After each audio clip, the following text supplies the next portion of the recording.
It's another edition of Time About the Movies, and today we're taking a look at the films of April 25th, 1997. We've got, I don't know right now, 1, 2, 3, 4, 5, 7 movies to look at today, so let's not waste any more time. Let's go ahead and jump on into it, and we'll start off with the biggest new release of the weekend, and that is Tommy Lee Jones and Anne Heche in the disaster film Volcano. Good morning, Southern California. We're heading for a high of 75 degrees. Didn't take long to get our first SIG alert this morning. This morning's shaker surprised all of us here in the Fox 11 newsroom. This was a small to moderate earthquake. Epicenter magnitude is in Epicentered in Palmdale. If a dam breaks and the mayor calls, I don't want you telling her Rourke went fishing. Okay, we don't pull her off the slopes for even a 4.9. Gas explosion in the MacArthur Park area. Rescue crews. Public Works lost 7 guys. What's going on? 3 guys got on the storm drain. They had a steam pipe that got scalded. Steam did that. Steam doesn't count to shoot like this. That's it. Something else. We got a problem. Number 4 trend westbound. Temperature on board reads 20 degrees above normal. That lake was 62 degrees yesterday. Today it's at 68. That's a sunny day. It takes a geological event to heat 1 million gallons of water for 12 hours. What is a geological event? Mike, come in. What's going on? It's tremendous heat. This is no good. Get out of here. Get up and train. Please do not leave your home. Somebody tell her that. What is going on? There's got to be something feeding this. But it hits watch. It's going to punch through. You mean you're rough? Yeah.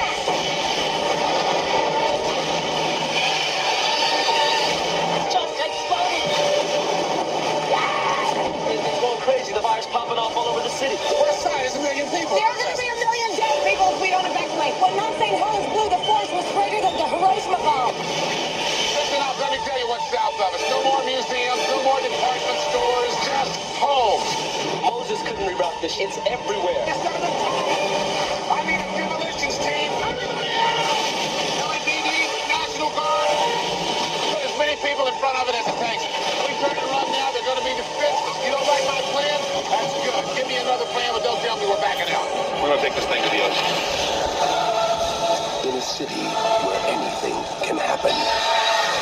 On April 25th, it will. Please stay calm.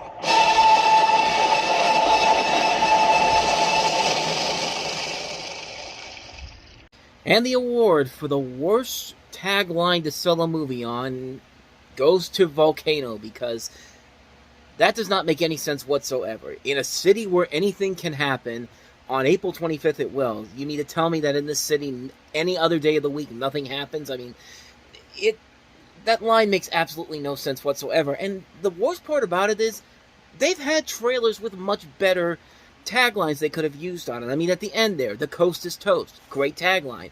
Hell, the trailer that was in front of Independence Day, that was a great tagline.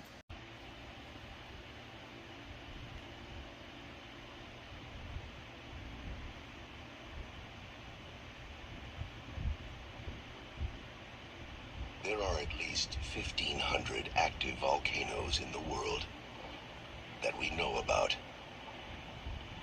And at least one that we don't. Welcome to Los Angeles. Get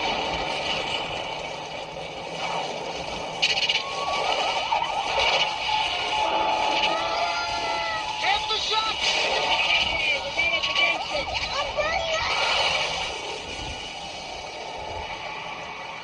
Have a nice day.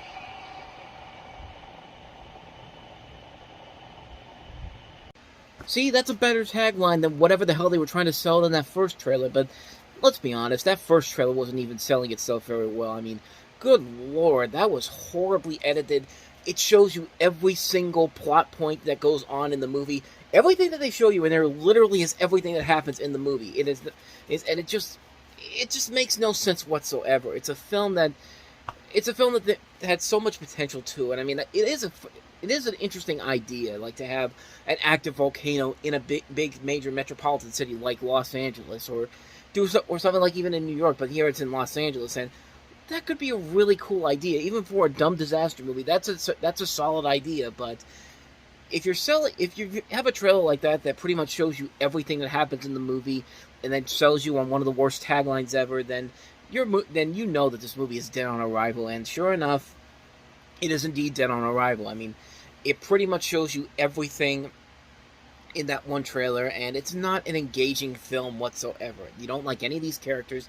The volcano scenes are not that good, interesting to watch. I mean, yeah, it looks like it's there, but at the same time, Dante's Peak had better visual effects than anything in this movie. And this movie just feels like it feels like they didn't know what else to do after they sold the film on a volcano in Los Angeles. It's like they sold it to Fox like that, and then they said, okay, what else you got? And then they were just like, oh shit, we don't have anything else here. Yeah, it's a bad movie, man. It's a really terrible movie. And as much as I didn't like Dante's Peak, I give Dante's Peak credit because you could tell that there was actual practical effects in there, and they did a good job of meshing any CG they had to use with the practical effects in that movie. Here, the effects look nice, but everything else about it is just so uninspired. You don't like any of these characters. I mean, honestly, like I said before, you could watch the trailer and see that pretty much everything that was in the trailer is in the movie, and even then, it's not that interesting of a film. Like, this was a film that was hyped up so much. Like, they put this trailer in front of the biggest movie of the previous year, Independence Day, hoping that they can get the buzz going on it, and just didn't work. Just did not work in the end. Such a terrible, terrible movie this is. And luckily, Tommy Lee Jones had a comeback later on in 1997 with a much better film, but we'll get to that one once we get to the summertime. That's Volcano, so let's go ahead and move on to a much better movie that came out. This is Romy and Michele's high school reunion.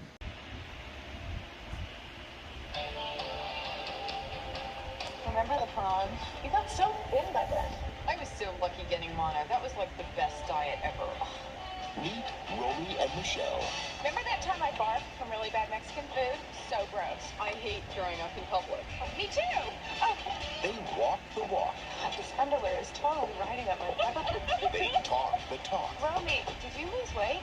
All I've had to eat for the past 6 days are gummy bears, jelly beans, and candy corn. God, I wish I had your discipline.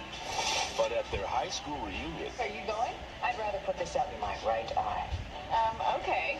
they'll be in a class by themselves. We can go to the reunion and just pretend to be successful. Oh my God. From this point on, we are sophisticated, successful career women. Which one of these guys will I have sex with at the reunion? Touchstone Pictures presents That hurt, but it looked really good. Mira Sorvino, Yeah, actually, no, prove that you're cuter. Okay, who lost their virginity first? Oh, big wow with your cousin Barry. I wouldn't brag about it. Lisa Kudrow. I'm sorry, I couldn't find my top. In the story of the blonde What does this remind you of? leading the blonde, Oh, I know. This lady is totally sick. Romy and Michele's high school reunion. And what are you picking on us for, anyway? We are not the ones who got fat. We're pregnant, you half-wit. Well, I hope your babies all look like monkeys. You know, watching this movie again, I was trying to figure out why this movie is so funny. Why is this movie has had this long-lasting longevity to it after all these years? And then I realized of who it's directed by, David Merkin. Now, that's a name that you may not know by namesake, but you have definitely seen some stuff that he's involved in. He's worked on stuff like The Simpsons during its peak years. He worked on The Critic. He also directed a really good movie that came out after this, Heartbreakers, with Sigourney Weaver, Jennifer Love Hewitt, and Ray Liotta. And yeah, now I know why this movie is still as hilarious. It's more hilarious than I ever thought it would be, because it's directed by David Merkin, and David Merkin's such a great comedy writer and director. And you also have the writing of Robin Schiff, who also works for The Groundlings. She's also written for a number of shows. She was a producer on Party of Five. She worked on several shows that didn't last very long. She did the series version of Working Girl. She did Princesses with Fran Drescher before she did The Nanny. The Delta Burke show that she did after she left Designing Women. I mean, she's but notably, she comes from The Groundlings, and The Groundlings have brought some very talented people. Have brought out some very talented people from that comedy troupe, and And again, the movie just, and really the more I think about it, the movie works because of Mira Sorvino and Lisa Kudrow. Like, you had these two women who are perfectly casted in this. They share a lot of really good chemistry together. They're both very funny together. The writing is just top notch, and a cast that also includes Janine Garofalo, Alan Cumming, Cameron Manheim from The Practice. I mean, the pieces all came together so well in this movie. It's such a very solidly made film that even people who don't usually go to chick flicks like this, like me, can actually find a lot to really appreciate from it. I mean, I guarantee you that the people that made Barb and Star Go to Vista Del Mar took a lot of inspiration from this when they made that movie, because you definitely get a sense that Barb and Star would be older versions of the characters of Romy and Michele in this particular film. The setups they have in here are kind of very unique in the very same way, and the movie is just really funny. It's a really funny film, a clever idea overall. In fact, this is actually the second high school reunion comedy that came out in the last month from Disney, which also gave us Grosse Point Blank, which is a terrific film. And what more do I have to say about it, man? This is just such a funny movie. Well done. It's very funny. Great direction all around. Great casting. I mean, it's a classic. It's a cult classic for a good reason. It's a very funny film. It still holds up after all these years, man. It's still a really funny film, and I can't recommend it enough. Romy and Michele's High School Reunion. If you haven't seen it, see it. You will not be disappointed by it. So, with that said, let us move on to the next movie, and that is Shiloh. When Judd Travers' best hunting dog runs away, What do you keep following me around for? it changes Marty Preston's life forever. This is the third time in the last 3 months he's run off. You treat that dog right, he might not run off. I was thinking about that dog. But the answer is no. Share in the story of a boy who learns that growing up means standing up for what you believe is right. You have to fight me first to get him back. Are you trying to stir up trouble? Can't give Judd the chance to hurt him again. He just might be the best boy I know. Shiloh, the Newbery Award-winning classic, is now an award-winning film from Warner Home Video. So this is, of course, based off the best-selling book of the same name. And I read this book a lot during my time in high school, in pretty much elementary school, middle school. At one point, we ended up reading this book on a number of occasions, and I never really understood why it has that longevity to it, but watching it in the last couple of months, I've realized that this is a film that definitely has held up for a number of reasons. I mean, it definitely can be relevant to to the way we are now. We always have to have our spirit, like a little service animal with us, and for emotional support and all that type of stuff. And this is a very heartfelt story. You have this beagle who's been abused by this owner, and he comes across this kid who he becomes attached to him, and the whole thing is about trying to keep him in a better family environment than the one that he was living in prior to this. And you get so invested in this because you like the relationship between this boy and his dog. The dog is very good here. The dog is very cute as well. I mean, it's a beagle puppy. Who doesn't love beagles? I mean, Snoopy for God's sakes. But the film is just really entertaining. It's a film that is very engaging. It's a film that really is well acted with these great actors involved, including Michael Moriarty, Scott Wilson,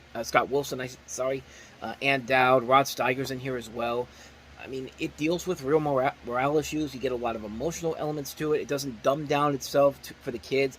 It makes a solid piece of entertainment that doesn't feel like it's dumbing down the viewers at hand, but it makes for a very engaging film that still holds up after all these years.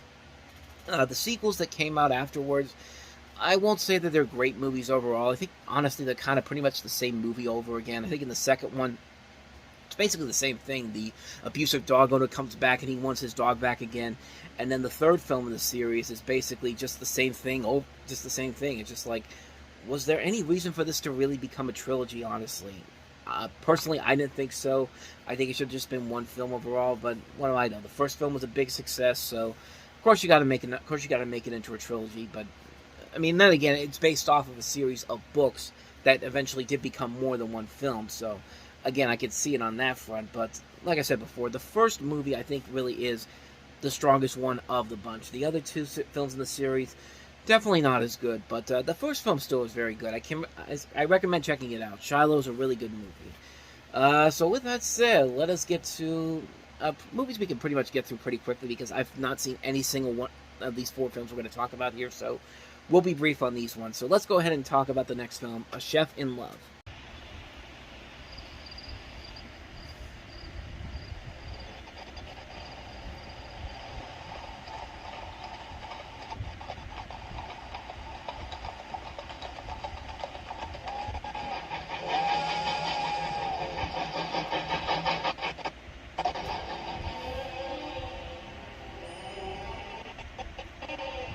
So the story centers around this French opera singer who's also a chef that's actually living in Georgia. He owns a restaurant, and it shows life in Georgia at the beginning of the 20th century, including a short period of independence, the Democratic Republic of Georgia, and after the Bolshevik coup attempt in Georgia, the chef refuses to immigrate and endures the brutalities of this new regime. This comes from the country of Georgian, I should. Is it Georgian or Georgia? George. I know this is dead end here, but no, Georgia. It's the country is Georgia, and was actually selected as the entry for the best foreign language film at the Oscars, and did get nominated for it, but it did not win. So, I don't really know if it's any good or not, but came out this weekend. Might as well bring it up. So that's A Chef in Love. So let's go ahead and move on to the next film we have here, and that is A Brother's Kiss. They were brothers who had nothing to rely on but each other and their dreams. Professional basketball. I'm gonna be a professional detective. I'm gonna have a 357 Magnum like Clint Eastwood. The pack we made. What's the pack we made? Never drink, smoke, or do nothing. Why not? Because we wanna be professionals, man. That's why. Give me a carton full of this and 50 Bombay and a bag of ice. So you have two brothers. One is an older brother named Lex and his younger brother Mick, who live in Harlem. Mick is a policeman, and Lex spends youth years in reformatory because of injustice after he confronted the cop who tried to sodomize Mick on the street. He's living with his wife Debbie, trying to make ends meet and failing. And one day Lex calls Mick, and he has a problem. And I don't really know what else I could say about this one because I haven't seen it before. But this is based off of a play that this director did. Seth Zeev Rosenfeld is the writer and director of this. This is based off of his play. And he grew up in the same neighborhood as the actor Michael Rayner, who plays Mick in the film. And him and the actor who plays Lex, Nick Chinlin, were friends as children. But other than that, though, I don't know really too much about this. But it's got a good supporting cast to it. You know, John Leguizamo, Kathy Moriarty, Rosie Perez, Michael Rappaport, Marissa Tomei. A lot of notable names in here, but other than that, though, I don't really know too much more about this one. Could be good. I mean, it's got a lot of positive reviews, 100% on Rotten Tomatoes, which could mean that it's actually something pretty special, but I haven't seen it before. I've never heard anybody talk about it, so I don't really know for sure if it's any good or not. So, quick one on that one as well. Let's go ahead and move on to the next one, and that is Flamenco.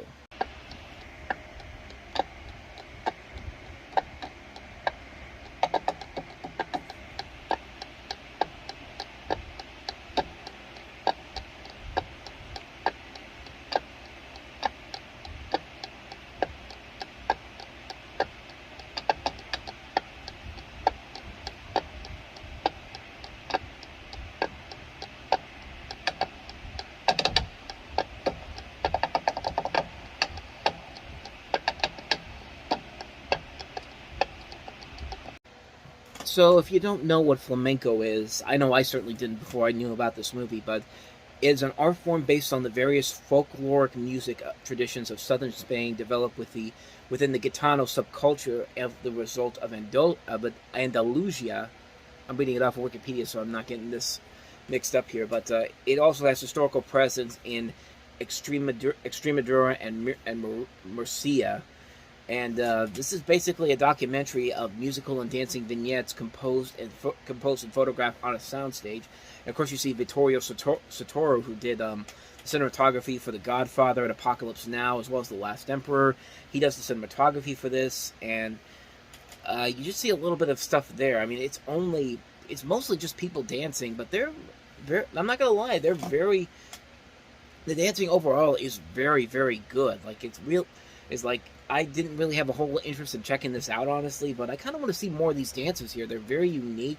They almost feel like clog dance. It feels like clog dancing in a way, but this is probably a much more different kind of a different kind of clog dancing, of course, because because they're not using clogs, they're using high heels. The woman was using high heels in that clip I just showed you. But I really don't know too much about this stuff to make me want to see a whole lot of it, but I will say it definitely piques my curiosity, though. That little clip right there actually looked like it could be something pretty interesting. But other than that, though, that's flamenco. So let's go ahead and move on to the last movie we have here, Nothing Personal.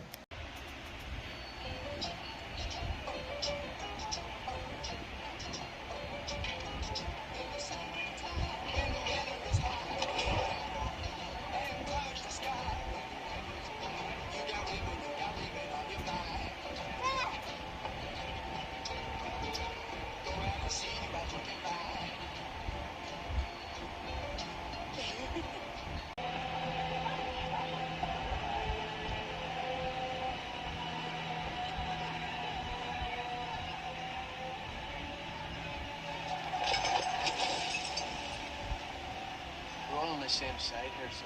Christ, son. You've no idea how nervous that makes me. I literally stopped it at one point, and then as soon as that happened, the whole thing took a huge turn, so that's why I put that back on. But as you can see, in 1975 Belfast, the Troubles are in full effect, with the Troubles being an etho-nationalist conflict in Northern Ireland that lasted about 30 years from the 1960s all the way to 1998. So this thing was still going on when this movie came out. It's also known internationally as the Northern Ireland conflict, which is sometimes described as an irregular war or a war-level war, and a Protestant bar is bombed by Catholics. Several people are killed. Hours later, you have Protestant fighters, Kenny and Ginger, retaliate by killing a Catholic, starting a full-scale riot. Then a Catholic single father attempts to help the victims of the fighting, but finds himself on the wrong side of this divide. It escalates pretty quickly from where I stopped it at first, and then when I put it back on there. But it looks like a pretty intense film, and like I said, this was still going on when this movie was coming out, so it's very. It looks like it could be. It looks like a very intriguing film. I didn't really know too much about it before I looked it up, and my curiosity's kind of piqued on it. Maybe one day I'll check this one out, but yeah, that's pretty much all I got for you on that one. So that is nothing personal. Nothing personal to nothing personal. And with that said, I literally started it that way because I forgot to end it that way. But cheap joke right there. But with that said, that's going to wrap up this edition of Time About the Movies. When we come back next time around, we're heading into the summer of 1997. We've got the first week of May here. We've got Kurt Russell and Kathleen Quinlan in Breakdown. Mike Myers in Austin Powers International Man of Mystery. We have the fantasy adventure Warriors of Virtue. Also Commandments. Children of the Revolution, Truth or Consequences, NM, and also Irma Vep. So, 7 movies again to look at next time around. 7 movies again. So, with that said, I'm tired, man. I gotta get out of here. So, with that said, thank you very much for watching. And if you want to see more videos like this, please hit the playlist on the next page. Check out the previous episode. And also, don't forget to hit the like and subscribe button to see more on this channel and more of these episodes. So, with that said, thanks once again for watching. I'll see you guys next time. And until then, as always, take care.